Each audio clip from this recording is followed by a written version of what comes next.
Hi viewers, welcome back അർച്ചന വേൽ. ഇന്ന് ഞാൻ വന്നിരിക്കുന്നത് നിങ്ങളുടെ പേഴ്സൻ്റെ കറണ്ട് ഫീലിംഗ് നെക്സ്റ്റ് ആക്ഷൻ എന്താണെന്ന് നോക്കാനാണ്. കറണ്ട് ഫീലിംഗ് നോക്കുമ്പോൾ കാണാൻ സാധിക്കുന്ന നിങ്ങളുടെ പേഴ്സൺ നിങ്ങളെ ഒത്തിരി മിസ് ചെയ്യുന്നുണ്ട്. പക്ഷേ ഇവർ ആഗ്രഹിക്കും പോലെ കാര്യങ്ങളൊന്നും നടക്കുന്നില്ല. അത് കാരണം ഇവർ വിഷമിക്കുന്നുണ്ട്. എനർജി നോക്കുകയാണെങ്കിൽ ഇച്ചിരി നല്ല എനർജി ആയിട്ട് തോന്നുന്നില്ല, ഹെവി എനർജി ആയിട്ടാണ് തോന്നുന്നത്. കാരണം ഇവർ ആഗ്രഹിക്കും പോലെ കാര്യങ്ങൾ നടക്കാത്തത് കൊണ്ടുള്ള വിഷമം.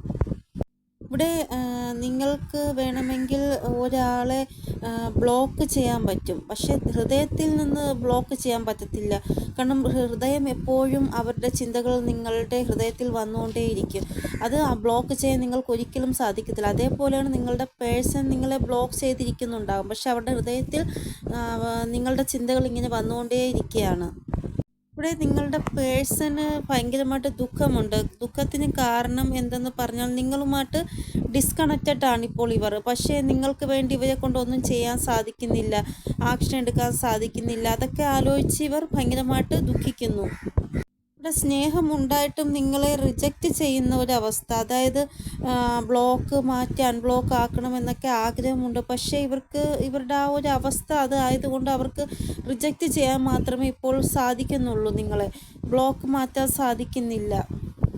ഇവരുടെ വീട്ടുകാർ ഇവർക്ക് വേണ്ടി വേറെ അലയൻസ് നോക്കുന്നുണ്ട്. അത് കാരണവും ഇവർ ഭയങ്കരമായിട്ട് കൺഫ്യൂഷനിലാണ്. കാരണം ഇവർക്ക് ഇഷ്ടമുള്ളത് നിങ്ങളെയാണ്. പക്ഷേ വീട്ടുകാർ സമ്മതിക്കുന്നില്ല നിങ്ങളുമായിട്ടുള്ള ബന്ധത്തിന്. അവർ മറ്റൊരു വ്യക്തിയുമായിട്ടുള്ള അലയൻസ് ഇവർക്ക് വേണ്ടി നോക്കുകയാണ്. ഇവിടെ ഇവർ ഭയങ്കരമായിട്ട് പ്രഷറിലാണ് ഉള്ളത്. കാരണം റെസ്പോൺസിബിലിറ്റി കാരണം ഇവർക്കൊന്നും പറയാൻ പറ്റുന്നില്ല.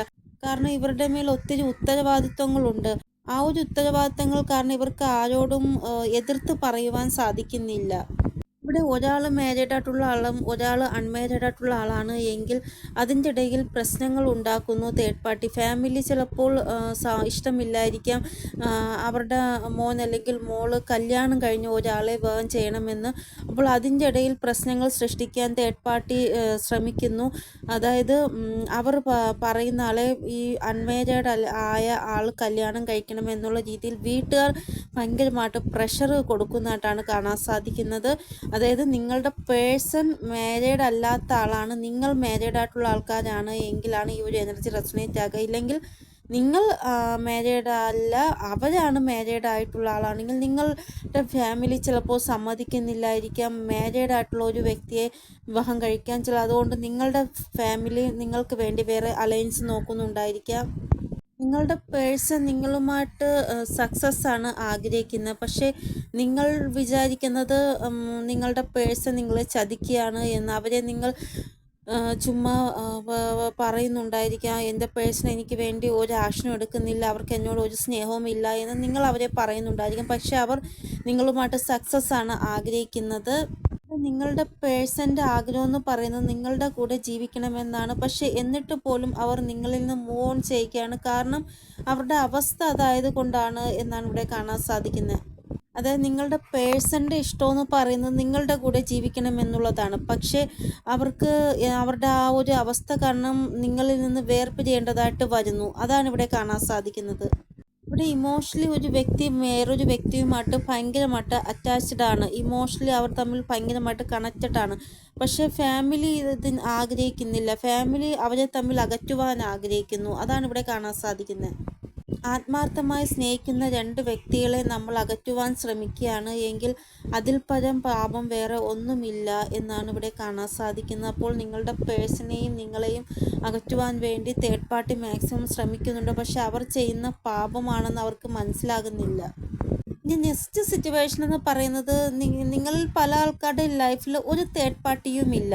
അതായത് വളരെ ചില്ലൗട്ടായിട്ടുള്ള ആ ഒരു ലൈഫാണ് നിങ്ങളുടെയും അവരുടെയും. ഫാമിലി വളരെ മോഡേൺ ആയിട്ടുള്ള ഒരു ടൈപ്പ് ആയിട്ടുള്ള ആൾക്കാരാണ്. അതുകൊണ്ട് തന്നെ ഫാമിലി തന്നെ അവരോട് ചോദിക്കുന്നു, എന്താ നിനക്ക് വല്ല ഗേൾ ഫ്രണ്ട് ഉണ്ടോ, ഇല്ല എങ്കിൽ നിനക്ക് വല്ല ബോയ് ഫ്രണ്ട് ഉണ്ടോ എന്ന് ഫാമിലി തന്നെ അങ്ങോട്ട് ചോദിക്കുന്നതായിട്ടുള്ള ആ ഒരു എനർജി. അപ്പോൾ നിങ്ങളുടെ പേഴ്സണ് ഫാമിലിയുടെ ഭാഗത്തുനിന്ന് ഒരു പ്രോബ്ലവും ഇല്ല. എന്നിട്ട് പോലും അവർ നിങ്ങളിൽ നിന്ന് ഒരു ഡിസ്റ്റൻസ് കീപ്പ് ചെയ്യുന്നതായിട്ടാണ് ഇവിടെ കാണാൻ സാധിക്കുന്നത്. ഫാമിലിയുടെ ഭാഗത്തുനിന്ന് ഒരു പ്രശ്നവും ഇല്ല എങ്കിൽ പിന്നെ ഇവർ പൈസയുടെ പിറകെ പോകുന്നതായിരിക്കാം കാരണം. ഇവർ മണി ഓറിയൻറ്റഡ് ആയിട്ടുള്ള വ്യക്തിയാണ്. കരിയറിൻ്റെ പുറകെ പൈസയുടെ പുറകെ ഓടുന്ന ഒരു സ്വഭാവമുള്ള ഒരു വ്യക്തിയാണിത്. എങ്ങനെയെങ്കിലും ലൈഫിൽ സ്റ്റേബിൾ ആവണം, കാശുണ്ടാക്കണം എന്നുള്ള ചിന്തയാണ് ഇവർക്കുള്ളത്. ഓവറോൾ എനർജി നോക്കുകയാണെങ്കിൽ ഈഗോ, പണം, പിന്നെ സമൂഹത്തിലൊരു സ്റ്റാറ്റസ്, ഈ ഒരു 3 എനർജി കാരണം നിങ്ങൾ വളരെയധികം ഡിസപ്പോയിൻമെൻ്റ് ആകുന്നതായിട്ടാണ് കാണാൻ സാധിക്കുന്നത്. കാരണം അവർക്ക് എപ്പോഴും പണം ഉണ്ടാക്കണം, സമൂഹത്തിൽ പ്രത്യേകം ഒരു സ്റ്റാറ്റസ് വേണം, അങ്ങനെയൊക്കെയുള്ള ചിന്തയാണ് അവർക്ക് എപ്പോഴും ഉള്ളത്. അപ്പോൾ ഇവിടെ 2 സിറ്റുവേഷനാണ് ഉള്ളത്. ഒന്ന് വന്നിട്ട് എല്ലാ കാര്യങ്ങളും ഫേവറിൽ വന്നിട്ട് പാർട്ട്ണറാണ് പ്രശ്നം ഉണ്ടാക്കുന്നത്. രണ്ടാമത്തെ സിറ്റുവേഷനിൽ തേർഡ് പാർട്ടിയാണ് പ്രശ്നം ഉണ്ടാക്കുന്നത്. അപ്പോൾ ഇവിടെ ഈഗോ കാരണമാണ് ചില ആൾക്കാരുടെ റിലേഷൻഷിപ്പ് എൻഡായത്. ചില ആൾക്കാരുടെ റിലേഷൻഷിപ്പ് എൻഡായത് തേർഡ് പാർട്ടി കാരണമാണ്. അപ്പോൾ എനർജി കുറച്ച് ഹെവിയാണ് എന്നാണ് കറണ്ട് ഫീലിംഗ് നോക്കുമ്പോൾ കാണാൻ സാധിക്കുന്നത്. ഇനി നെക്സ്റ്റ് ആക്ഷൻ എന്താണെന്ന് നോക്കാം. നെക്സ്റ്റ് ആക്ഷൻ നോക്കുമ്പോൾ ഫസ്റ്റ് കാർഡുകൾ പറയുന്നത് എങ്ങനെയാണോ നിങ്ങളുടെ ഡെസ്റ്റിനി അതേപോലെ ആയിരിക്കും നിങ്ങളുടെ പേഴ്സൻ്റെ ആക്ഷൻ. അതായത് ഭാഗ്യത്തിൽ എന്താണോ ഉള്ളത് നിങ്ങളുടെ പേഴ്സണുമായിട്ടുള്ള ഇത്, അതുപോലെ ആയിരിക്കും അവരുടെ ഭാഗത്തുനിന്ന് ഉണ്ടാകുന്ന ആക്ഷൻ. വരാൻ പോകുന്ന 6, 7 അല്ലെങ്കിൽ 36 മണിക്കൂർ കുറച്ച് ഹെവി ആയിട്ടാണ് ഇവിടെ കാണാൻ സാധിക്കുന്നത്. കാർമിക് സൈക്കിൾ എൻഡാകുമെന്ന് തന്നെയാണ് ഇവിടെ കാണാൻ സാധിക്കുന്നത്. ഇവിടെ 8 നമ്പറാണ് ഇമ്പോർട്ടൻ്റ് ആയിട്ട് വന്നിരിക്കുന്നത്. ശനി ഭഗവാന്റെ നമ്പറാണ് 8. കർമ്മഫല ദാതാവാണ് ശനി ഭഗവാൻ. അതുകൊണ്ട് തന്നെ കാർമിക് റിലീസായി പോകുന്നതായിട്ട് തന്നെയാണ് ഇവിടെ കാണാൻ സാധിക്കുന്നത്. അതായത് ഈ ഒരു ടൈം പീരീഡിൽ കാർമിക് നിങ്ങളുടെ പേഴ്സൻ്റെ ലൈഫിൽ നിന്ന് പെട്ടെന്ന് റിലീസായി പോകും. ഈ ഒരു ടൈം പീരീഡിൽ കുറേ ആൾക്കാർക്ക് അവരുടെ റിയാലിറ്റി, അതായത് കാർമിക് സിറ്റുവേഷൻ്റെ റിയാലിറ്റി എന്താണെന്ന് മനസ്സിലാകും. അതായത് കാർമിക് എന്തുമാത്രം മോശമാണ് നിങ്ങളുടെ പേഴ്സണോട് ചെയ്തത് എന്നുള്ള റിയാലിറ്റി ഇവർക്ക് മനസ്സിലാകും. അപ്പോൾ ഇവർക്ക് എന്തെങ്കിലും ട്രിഗർ കൊടുത്തിട്ടായിരിക്കും ആ ഒരു കാർമിക് റിലീസായി പോകുന്നത്.